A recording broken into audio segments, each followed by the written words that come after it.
Morning दोस्तों। तो आज हम बात करते हैं एक ऐसी मेडिसिन्स के बारे में जिनकी हमें डेली लाइफ में बहुत अधिक ज़रूरत पड़ती है, तो उसके बारे में जानकारी का होना बहुत ज़रूरी है। तो जानते हैं एंटी एलर्जिक या एंटी हिस्टामिन मेडिसिन्स क्या होती हैं, उनके बारे में।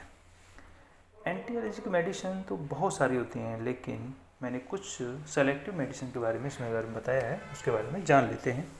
जैसे होती है, एक होती है जो बहुत ही फेमस है, इसके बारे में लोग बहुत ज़्यादा अच्छे से जानते भी हैं, जिसको कहते हैं सेटर्जिन। सेटर्जिन के यूज कहाँ कहाँ होते हैं? देखिए, सेटर्जिन का यूज हम बहुत सारी जगह पर करते हैं, जैसे कि अल्टिकेरिया यानी कि जो पित्ती उछल जाती है, जिसे पित्ती बोलते हैं, और अल्टिकेरिया वैसे बोलते हैं इंग्लिश में। इसको जगह जगह पर कॉमन लैंग्वेज में लोग क्या कहते हैं, और भी इसके नाम हो सकते हैं।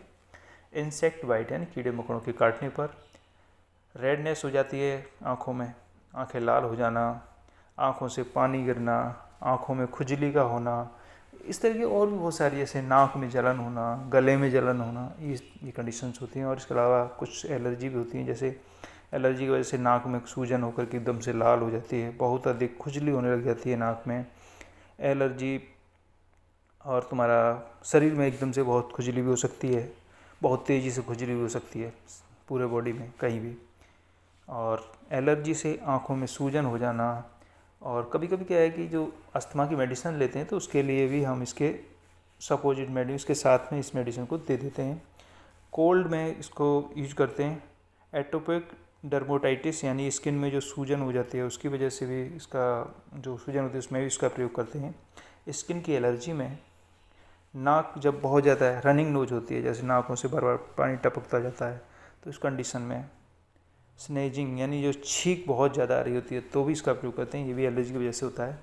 नाक का एकदम से बंद हो जाना, देखो ये भी एक तरह की प्रॉब्लम होती है, जैसे कोल्ड हो जाए, कोल्ड एकदम नाक बिल्कुल बंद हो जाती है, परेशान हो जाते हैं, मुंह से सांस लेना पड़ जाता है, तो उस कंडीशन में भी इसका प्रयोग करते हैं। एक हिप फीवर होता है, एक बुखार होता है इस तरह का, इसमें भी हम इसका प्रयोग करते हैं। तो इसकी जो डोज की बात की जाए, तो जैसे बच्चे हैं छोटे, जैसे 2 से 5 वर्ष तक के हैं, तो 2.5 mg दिन में एक बार दे देंगे। अगर 6 से 12 साल का बच्चा है तो 5 mg की गोली दिन में एक बार दे सकते हैं। और अगर एडल्ट है यानी कि 12 वर्ष के ऊपर का बच्चा है, तो 10 mg की टैबलेट हम देते हैं, दिन में 2 बार दे सकते हैं। और जैसे अभी हमें डोज को सेलेक्ट करना है, हमें नहीं कंफर्म हो पा रहा है कि किस तरह से देना है, छोटा कोई बच्चा है, तो उसकी जो डोज का कैलकुलेशन है वो करेंगे 0.2 mg पर kg डोज के हिसाब से एक दिन में एक बार देते हैं। तो जैसे मान लीजिए 0.2 mg के हिसाब से देना है, तो वैसे बच्चे का वजन 10 किलो है, तो 10 में 0.2 का मल्टीप्लाई करेंगे तो क्या हो जाएगा, 2 mg डोज निकले, तो 2 mg उसे हम दिन में देंगे। इस तरह से इसका डोज को कैलकुलेट करते हैं। दूसरी एक और आती है मेडिसिन, जिसका नाम होता है लीवोसेटर्जिन के नाम से आती है। इसके भी बहुत सारी ब्रांड की मेडिसिन आती हैं। इसका भी काम सेम वही है, लेकिन ये है क्या, ये भी एक तरह से सेटर्जिन ही मान के चलते हैं। यह सेटर्जिन का ही एक शुद्ध रूप होता है। इसमें सेटर्जिन की तुलना में कम साइड इफ़ेक्ट होते हैं, और साथ ही ये क्या है, जो ब्लड ब्रेन बैरियर यानी BBB यानी ब्लड ब्रेन बैरियर जो होता है, उसको ये भी क्रॉस नहीं करती, उसके लिए भी ये सेफ़ है। इसका यूज भी सेटर्जिन की तरह ही होता है, जैसे जितनी बीमारी हमने ऊपर बताई हैं जिसमें हम सेटर्जिन को यूज करते हैं, सेम उसी तरह इसको भी हम यूज करते हैं। इसके भी कुछ कॉमन साइड इफेक्ट हैं, ड्राइनेस, थकान, हेडेक हो सकते हैं। और इसके ब्रांड की बात करें तो ब्रांड क्या है, तो इसके ब्रांड है जाइजेल, एलरसेटेल, लीकॉप, लिवोसेट, इस तरह की बहुत सारी इसकी टैबलेट्स आती हैं अलग अलग ब्रांडों से। मैंने कुछ का इसमें बताया है, और ये टैबलेट सिरप और लिक्विड फॉर्म में भी मिल जाती है। इसकी डोज क्या है, इसको 3 साल से अधिक उम्र के जो बच्चे हैं उसे 5 mg दिन में एक बार दे सकते हैं। अब तीसरा इसमें एक और मेडिसिन होती है जिसको कहते हैं फेक्सोफेनाडिन साल्ट है। इसकी भी बहुत सारी मेडिसिन होती हैं। यह नई anti histamine anti allergic medicine है, यह सिट्राजिन, लिवोसिट्राजिन से भी बहुत अधिक प्रभावी होती है। जब ये मेडिसिन इस पर काम नहीं करती तो हम इसका प्रयोग कर सकते हैं। ये काफ़ी कॉस्टली भी होती है इन मेडिसिन से। इसका यूज भी सेम सिट्राजिन, लिवोसिट्राजिन की तरह ही होता है। यह हार्ट रिलेटेड जो प्रॉब्लम वाले जो पेशेंट हैं उनके लिए ये मेडिसिन थोड़ा सेफ़ है, तो इसको दे सकते हैं।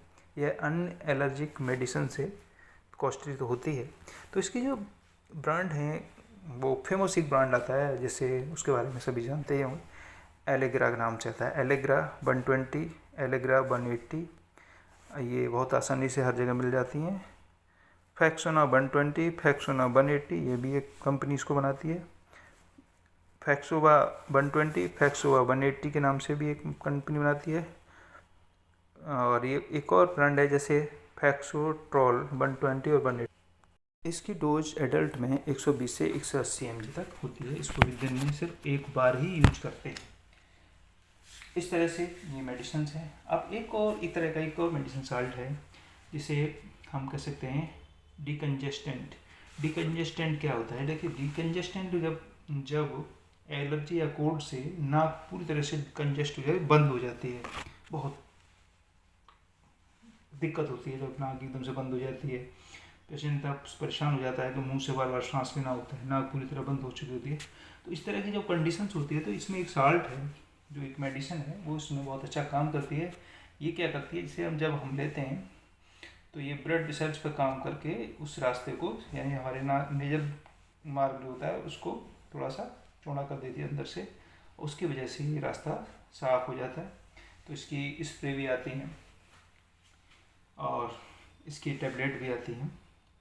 तो हम इसको जो इसके अंदर जो साल्ट होता है डिकंजेस्टेंट, जो टैबलेट होती है, जो टैबलेट होती है उनका एक साल्ट होता है, इसका स्यूडोएफेड्रिन का साल्ट होता है। इसमें के भी ब्रांड नेम है, बहुत सारी कंपनियां से बनाती हैं जो नाम है, जैसे टैबलेट है सुडाफेड टैबलेट, रिनोफेड टैबलेट, एलेग्रा डी, इसमें एलेग्रा के साथ और ये साल्ट भी होता है,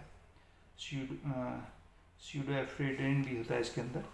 तो इस तरह की मेडिसिन, इसको अगर हम देते हैं तो ये भी काफ़ी हेल्पफुल होती है। तो इसे 12 वर्ष से अधिक के बच्चों में 120 mg तक दिन में 2 बार देते हैं। और अब ये जो मेडिसिन के बारे में जो बताया है, ये मेडिसिन की जो डोज है वो बढ़ाई भी जा सकती है। डिपेंड करता है कि डॉक्टर की, जब उस पेशेंट की कंडीशंस को देखता है, बहुत बड़ी बड़ी प्रॉब्लम्स होती हैं एलर्जी में, तो वो कंडीशन को देख करके डॉक्टर कभी इसकी डोज को बढ़ा भी देते हैं।